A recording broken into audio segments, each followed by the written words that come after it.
What's up, everybody? This is the Unstuck Podcast, and I'm your host, Drew Koss. And today, have you ever thought about being an entrepreneur? Is it worth it, or is it better to just work a normal job?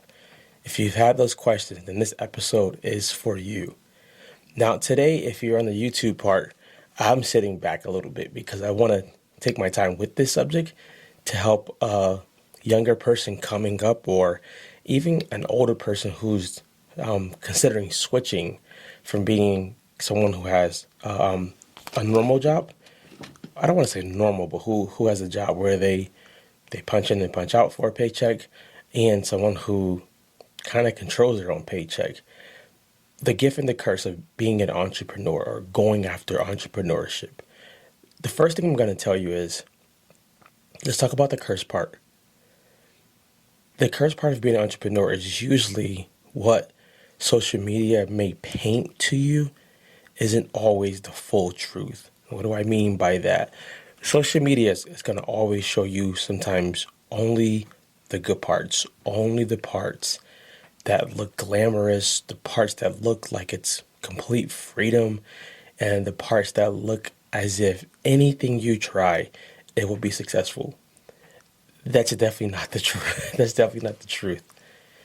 When we look at entrepreneurship from what it's painted to be, it looks like a land of freedom. And with freedom, you have to realize there's great responsibility because now no one's signing your paycheck. You have to actually go out and get it. Depending on what field you or career you choose, industry you go into, you're still going to have to do some form of work to get a paycheck. And usually that type of work is going to be at first grueling at first because you have to prove yourself. You have to also prove to customers that they should choose you over a bigger company. So let's say you do media, maybe content. You have to prove to them that you're going to be better than someone who has a business with 5 employees and things like that. I think nowadays it's a little more forgiving because people are realizing that some people just don't want to work. Now, the curse also of being an entrepreneur is you have this freedom of making your schedule whatever you want to make it and being flexible, but you also have to equate that if you don't work, you probably don't eat. Another part of the curse part is you're often going through a lot of emotions. You could be sad 1 minute, happy the next minute, a lot of money one day, no money the next day. So it's a lot of uncertainty. Now, if that happens, what could be the blessing of it? The blessing could also be the freedom, a freedom of creating your own lane, carving out your own path, making your own schedule conducive to the life you want to live. Another part of the blessing could be actually just getting out there and creating. I believe life is about taking risk as calculated as possible, and then sometimes it's not as calculated. And that could happen in having a job or not having a job. I've seen people who work at places for years and get fired, or the company closes down and all of a sudden they don't have any income. There was a video that went viral where a guy had worked for a plant for 30 years and he was getting ready to retire, and they sold the company, and the new company would not honor his years. Uncertainty is a part of life, so you can't really say just because I'm an entrepreneur or not that things are certain or uncertain. There is no such thing as job security, right? You can lose your job doing anything any day for any reason. Let's say you're a videographer and your hands are a big part of your working, and something happens with your hand, you can't shoot anymore. So uncertainty's got to happen. Now, which one should I choose? It's all based on the person. It's based on what type of person you are and what type of life you want to live. I can tell you one thing, as an entrepreneur, there are some days that I do just want a regular check. That I don't want to go out and have to sell, motivate, and do things like that. But then there's also days where I know I have things to do with my family, my daughter, that I don't have to call my boss and ask for the day off or ask for the time off. So it's all going to be based on the type of person you are and the type of life you want to live.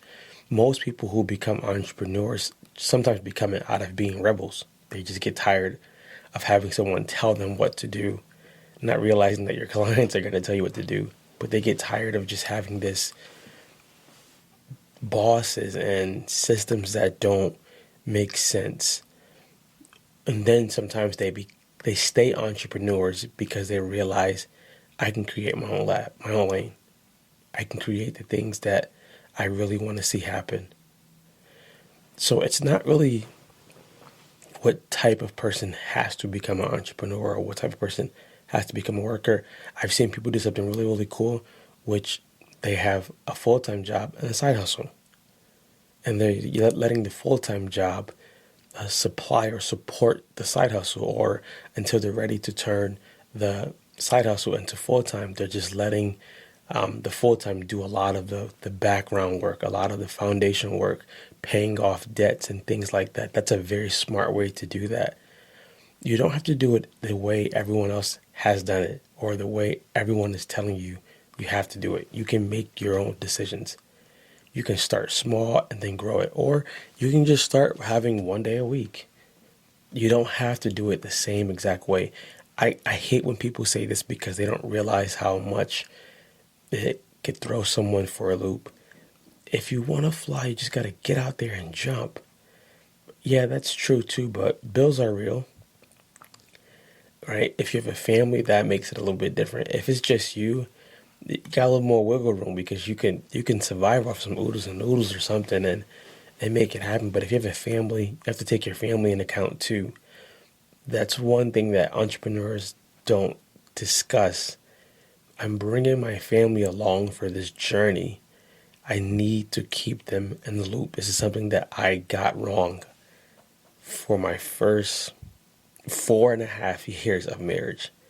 You think that your spouse is going to be thinking like you, or you think your spouse is going to just understand what you're thinking and understanding the moves and the confidence that you have.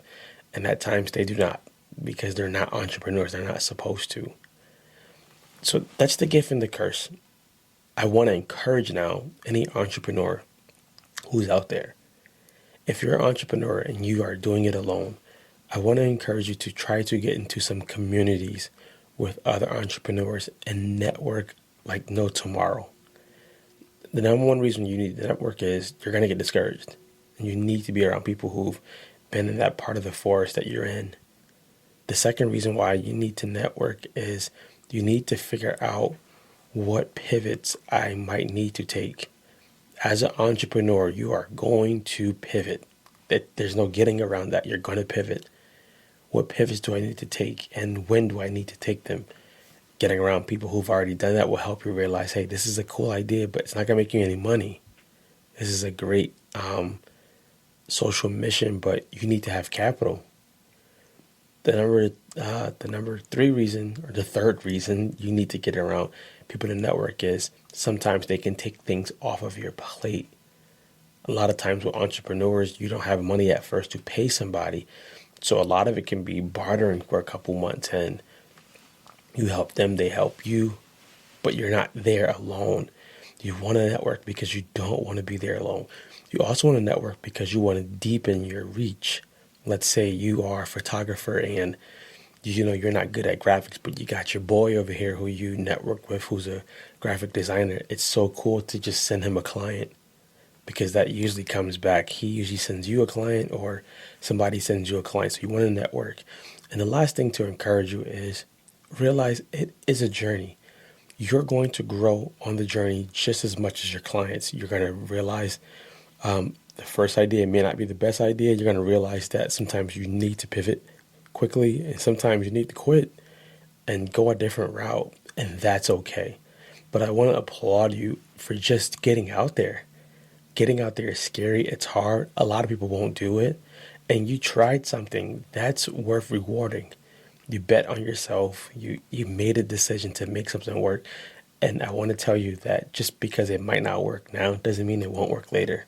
Or you may get into a different field and realize all those lessons that I learned in this previous field that may have failed serves me now. So I hope this helps you guys out today, guys. We did a little different in the episode, but we want to help entrepreneurs out also. So get unstuck and go be great. Hey guys, thank you so much for listening to the episode. To help us spread the word of hope, getting people unstuck, and getting people real life information, we would love if you hit the subscribe button, if you like this, and if you share this. We want to keep giving people these resources to help them change, to find hope, to live again, and you can help us. And we thank you for being here. Take care.